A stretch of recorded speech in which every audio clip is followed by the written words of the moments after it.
Welcome to Sales Talk for CEOs. I'm glad you're here. I'll be interviewing CEOs who have successfully scaled their B2B sales organization. In each episode, I'll start by uncovering the sales background of each CEO, dig into the strategies they use to build their sales organization, and wrap it up with what the future holds. We'll cover the good, the bad, and the ugly of scaling a sales organization. I'm your host, Alice Hyman. Excited for another episode of Sales Talk for CEOs. And today I have Doug Frazier from EnviroGuard, who has had his company for just about 30 years. So it's going to be interesting to find out how he started it and how he grew his sales. Welcome to the show, Doug. Thank you for the opportunity, Alice. I appreciate that. Tell us a little bit about what EnviroGuard does. EnviroGuard is a compliance company and specializes in providing safety products into mission critical backup power sites, from data centers to utilities to telecommunications. And I understand you provide the material that goes underneath batteries so that if there's any leakage, people won't be harmed. That is correct. Yeah.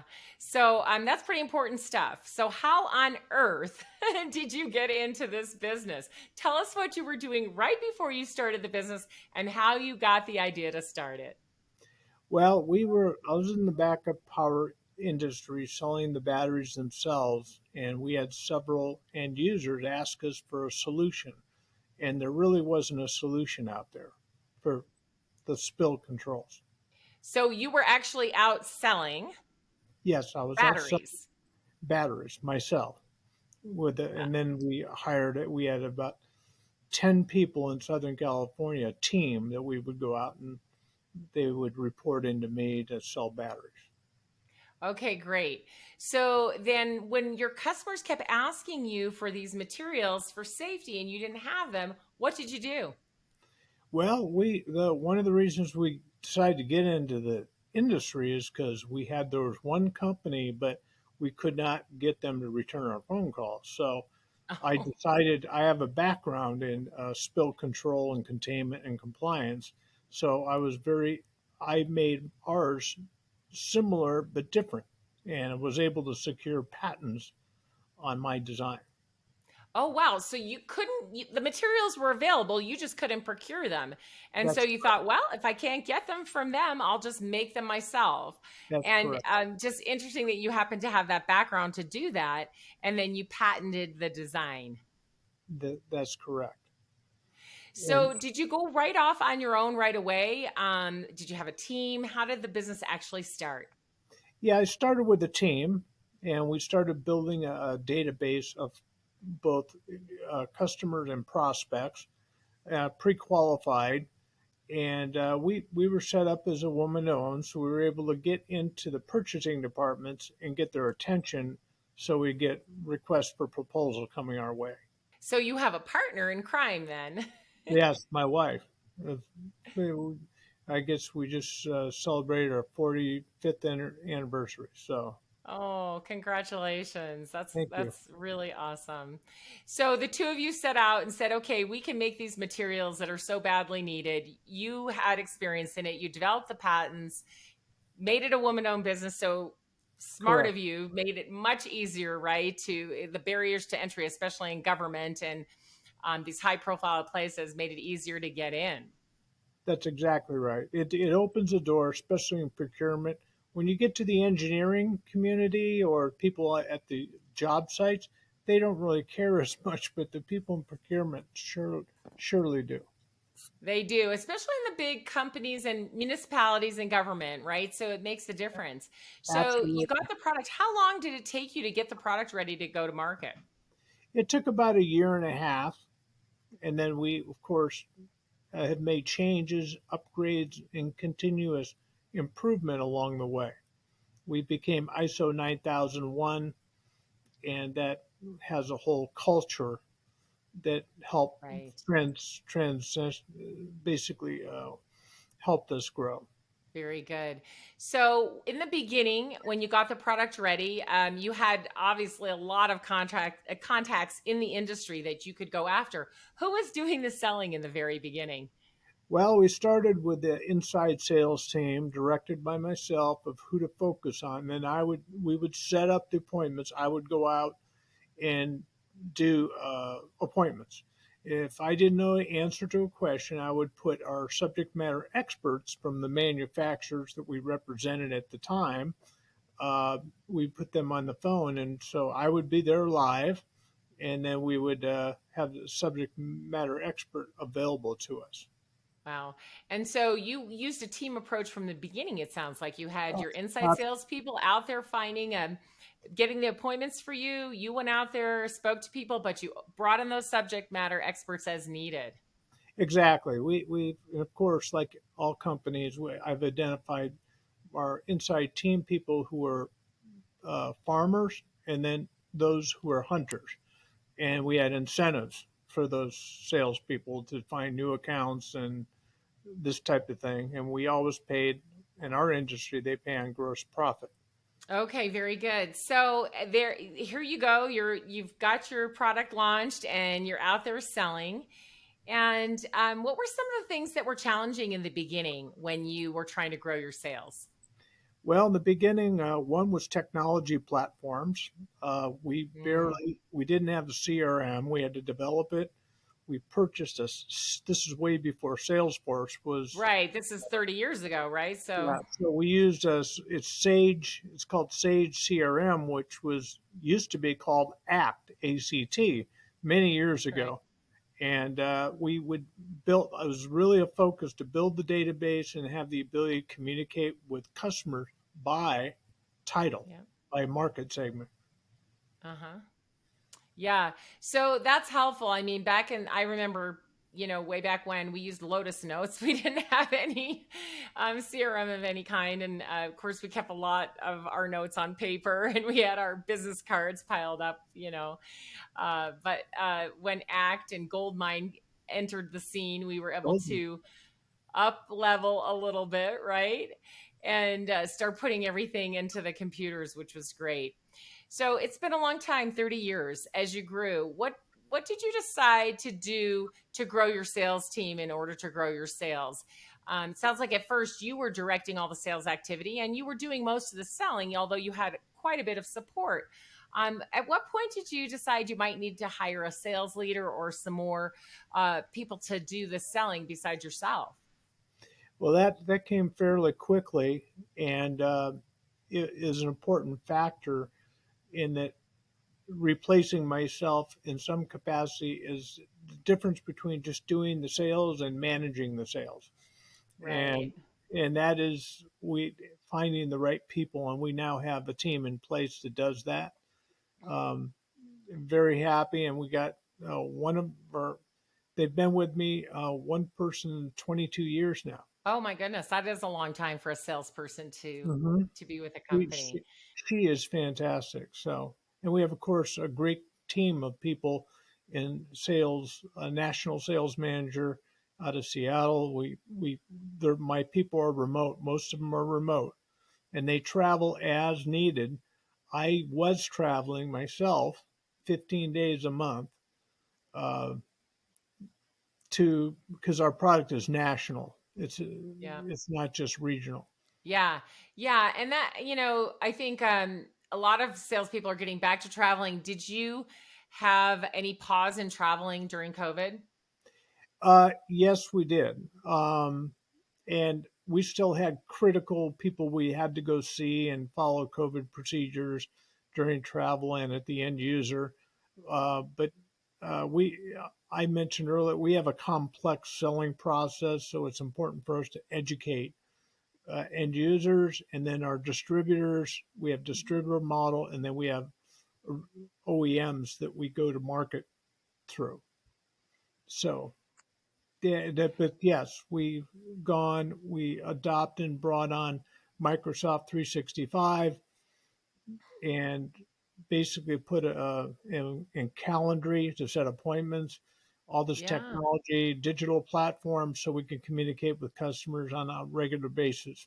Yeah, so growing sales does um, require us to bring on some technology. Although today, sometimes I think we have almost too much, but some basic things like you mentioned, CRM, a calendar program, so that we can make it easy for people to schedule time with us. And these are kinds of important things. And Microsoft or something like that has a lot of tools to help sellers be more efficient. So thinking about how you grew sales over these years to where they are today, I, most companies, this when the founder is doing most of the selling, at some point they end up hiring a couple salespeople and then managing those salespeople, and then replacing themselves as managers. So, about how far along were you before you started hiring some salespeople? And then at what point did you hire a sales manager so that you could focus more on your company, even though you still had a role in sales, but you really had your sales kind of going on its own? The first 3 years, I was doing a lot of the direct selling. We had a couple people, but the key is building that team. Took about 5 years to build it Mm, correctly. And if you include the training and zip codes and the regions, because we, as I said earlier, we have all you know uh, across the whole U.S. and Canada to cover. So we setting up distributors, us as a manufacturer, made the most sense. Who they in fact have a sales manager, they in fact have a sales force. yeah. So it's most cost effective to let them go to market. Right. So building a channel, it became clear to you that you would need to use channel selling if you wanted to continue to scale your sales, 100%. Adding more people direct is not didn't make a lot of sense because a lot of especially our with the vast territory they were covering, which is the entire United States, correct? exactly right. And they have relationships with end users. And so we would go on joint appointments with them, show them how to sell compliance products. So we Right. would train them how to sell Yeah. compliance products.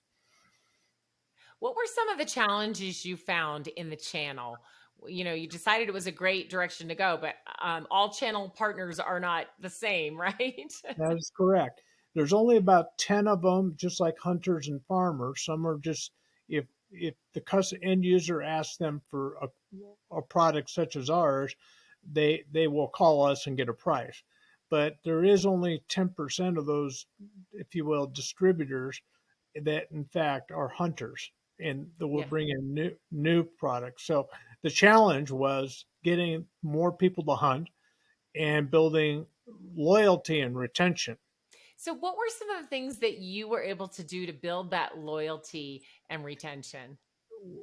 Well, one of the things we did came from the end users is we basically created a program like many mechanics have. You walk in, it says ASC certified. We actually created a factory installer training program with badges, the online videos, and this type of thing so that they felt like they were quote unquote partners and certified. And Yep. we ended up with about 1,200 installers so far nationwide. And we put them through a course once a year if there's any changes. And the end users love that. Oh my gosh, I think that is genius because I know so many companies that struggle with their channel. They have different types of channels, but I think that putting a program in place where they know that they're going to earn a certification and they're going to get updated every year will absolutely make them more loyal. And it proved to be true for you. Absolutely. And then there's of course we're looking at giving that whole program a reboot. And we used to have two types of factory installer training, one and two. Now we're in factory 1 through 4. So we have different training. So it's not stale. And we try to update our videos and content. So it's not the same old thing. The other thing we do is give them badges that they wear at the sites that helps Oh, our brand. And then most, because a lot of people, they've been asked by fire departments, how do you know what you're doing? Are you trained in this? Oh, we're factory sure. trained. Sure. Yeah. Yeah. People probably don't realize places that have to store energy need these really big batteries, and they are hazardous, I mean, in many ways. And fire departments have probably had to go and put out many fires or mop up from messes. And having your product there instead of that is is really the way to go. You're 100% correct. In fact, our product keeping the acid from moving throughout the room or facility or going downstairs, because our product is liquid tight, um, saves tens of thousands of dollars in cleanup costs. Yeah, yeah. And those who are first responders, when something like that happens, probably really appreciate when they show up on the scene and your material is soaking up the hazardous material. 100, that's exactly right. It not only soaks it up, reduces the liquid, but it actually neutralizes that pH, so it's less hazardous to clean up, thus reducing the cost of disposal. Actually reduces the cost. Wow. Gosh, so you've got these this channel that really loves your product and knows what it can do. They're certified, they're trained every year, so they're loyal to you, and they're helping you grow the business. Exactly. And the people who are factory installer training, we have lead generation. We have leads that come in from our website. We try to feed those leads back to partners. We're calling these people. They're no longer a distributor. They're a partner, channel partner. So we feed business back to them if we get in opportunities that to go out and follow up on inquiries in Tennessee and Texas and different places that we aren't going to go out and service directly, but Right. we do have people that will travel and both train and go meet with customers on site with joint appointments. Yeah, so it's good because they're now acting like you did when you first started the company. We some leads generated, they send someone out to the site to meet, but then the subject matter experts from your company come in to help them to close the deal. That's 100%. And sometimes we don't see any purchase order, and sometimes it'll come 12 months later, and the sales cycle goes from 30 days, 90 days, up to 12 months in some of these bigger projects. But, we've been audited and inspected by customers like you wouldn't believe, and for compliance to ourselves of how we operate and make sure everything's done, and the warranties, we've extended warranties. We've made two or three product improvements and extended our warranties. So it's always an effort, you know, Well, I'm sure your partners appreciate that you're ever evolving and improving your products, and that's another thing that keeps them loyal. that is correct. Yeah. All right, so you've got this great channel now, and you've got, sounds like instead of direct sellers, you have channel managers now. Is that right? Yes, that is 100%. We just basically they each have 30 to 50 customers that in fact have oh 10 to 25 salespeople per region. So we could have up to 250 people selling in one region that's managed by our inside channel managers. Yeah.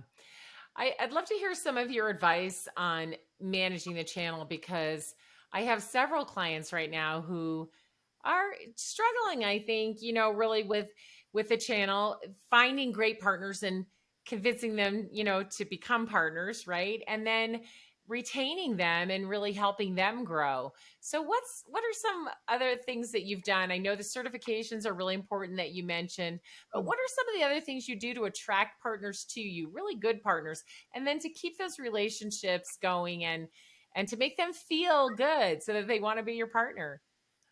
Well, we have a culture within our company that we get back to everyone quickly with quotations. We built a portal, sort of like Salesforce, but we built a portal in 2007 that allows them to go into our portal and do their own quoting Oh, 24/7. And that's a big differentiator from other people in the market. The other thing is we participate in open houses and trade shows with them. We'll send somebody in the booth. We'll actually do it's a true channel support model, and they really appreciate when we send leads and business their way, Yeah. because many times, even though they might not sell our product, they might sell their product, which is the battery systems. Yeah, so right, it's I mean, you're helping them to sell more, period. More of Period. their own, more of the things that they also, sell from maybe other vendors or that they manufacture themselves, as well as your product. That's correct. And Yeah. And right, who doesn't want to increase their sales when you have a partner that's helping you increase your overall sales? It's something that you really like. that's correct. Yeah. So it sounds like with keeping your partners happy, that partners want to come and work with you because you have the certification process, you have annual training for them, you show up on site when they need you with their customers, you go to trade shows with them, and Yeah. you help them improve their own selling. Yes, and we'll even sponsor golfing events that they're having or open houses that they have. They have their own self promotion. We try to plug ourselves in as a partner with them when they do their own self promotion. Yeah. Yeah. Well, all of those things are for our listeners, great things that you can add to your channel program if you don't already have them. And I think the partners really know when they're being supported and truly appreciate it. You've had some partners a long time. So tell us about some of the longevity of your partners. Well, we have almost the whole since we've started this, and we've always priced our product pricing strategy to end users to allow partners to come in beneath a certain price level and make their margin, Hmm. because that's what it's all about. They want to be able to mark it up and quote unquote. Because I said earlier, I think that most of the industry we're in pays on gross profit. So we had to build our pricing structure, and that's been a struggle with cost, obviously, in the last 2 or 3 years, going up to 40%. Yeah, well, costs have certainly increased. And yeah, you're right. When you sell through the channel, you have to make it profitable for them. So that can be a struggle sometimes, but sounds like you've got it down now. Well, so yeah, it's a team effort, because educating them that this price increase, there's almost zero profit that we're putting. We're just trying to maintain what we originally had as far as profit. We're just passing along hard costs, and Right. and that's hard for someone to understand. They think, oh, we think we're going to have make extra money. No, not really. And if there's price decreases, which we haven't yet seen because we Yeah. deal with plastics, petroleum, and those, it'll probably take a few years for those to normalize. Yeah, absolutely. The recent spike in the cost of everything, right? Yeah, that's And you've right. got to pass it on. There's nothing else you can do. So it's hard to sometimes for them to understand, but it sounds like you've got a good way of explaining to them, and then still allowing them to make the profit margins that they need. We try, but no one likes it. No one likes No. a price increase. And the most important thing we found is many of our customers are more engineering based, understanding. They really, it's hard for them to understand how to spin it to the end user with the middleman. We can very easily spin, understand, and explain it, but it's very difficult for a middleman, if you will, Yeah. to to. And if they don't do that, we don't expect them to take a lesser margin. No. So Yeah, well, the price increases have hit everyone, and it's just something that we are going to continue to deal with, unfortunately. But it's something we all have to learn how to do. So, you've been doing this for 30 years. You've had a lot of success. And I'd just like to leave our listeners with some words of advice from you, growing your company and getting it to a point where, hey, someday you might actually see that you're going to exit because oh you've really grown something wonderful. yeah, most definitely. And my key team people, the ideal scenario is my team to continue and take over and become equity position in the company we have. I've had offers to purchase the company over and over, but I refer to it as like a pie in the oven. It's just not quite done yet. And so that means that we haven't got all the market share, or we have something not working. Like, there's a difference between biz dev and and channel management, Yes. and they're distinct and unique, and the compensation should be different, everything of that. So once the pieces are where it's on autopilot, I can step back and let my existing team members um, take over the reins, if you will. Yeah, very good. Well, thank you so much for being on the show today, Doug. I really appreciate it. Appreciate you sharing your journey with us and talking to us about how you've done such a great job with your channel.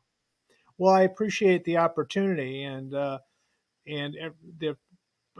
the service you've provided over the years, and the training that you do, and it's all about continuous improvement and training, and then when you're all done, you think you've got it all done, you train some more. So Absolutely. All right. Well, thank you again, and we will talk to you soon. okay, thank you, Alice. You take care. Thanks for tuning in to Sales Talk for CEOs. You can find me at alicehyman.com. Be sure and connect with me on LinkedIn and let me know that you heard the show. If you found value in today's episode, please subscribe, write a review, and share the show with another CEO.